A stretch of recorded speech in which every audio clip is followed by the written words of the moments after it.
tech for good. I think fundamentally why I am optimistic is that I think product development is truly amazing and sort of what has been able to exist, right? I think one of the things that brought me to Reddit was a user who was in Syria posting in a community about not just that he was in a war-torn country, but also that he was gay and sort of the pressure that he felt in that country. And I think the ability to both see him talk about that on a platform on Reddit and to see users around the world say, here's what the UN says about sort of being a protected, or you can get refugee, if you can get to Brighton, England, I'll give you a job in my hotel, right? Random strangers on the internet connecting and trying to sort of make another human's life better, that doesn't exist without technology. And I think to me, it still gives me goosebumps, and I think it's ultimately beneficial.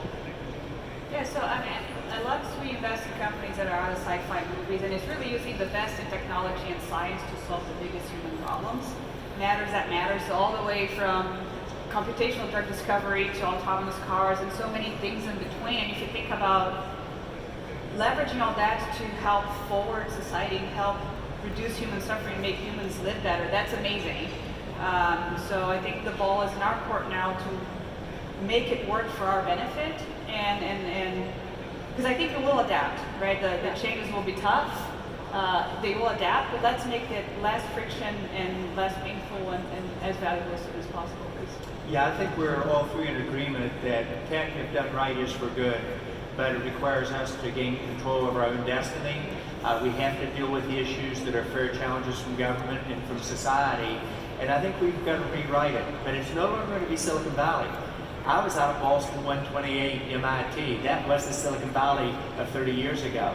I would not assume that the Silicon Valley of today will be the leader globally. I think LA, Austin, Texas, New York, Toronto has the chance to lead. So I think it's more of the tech community on a global basis coming together as opposed to one geographic place.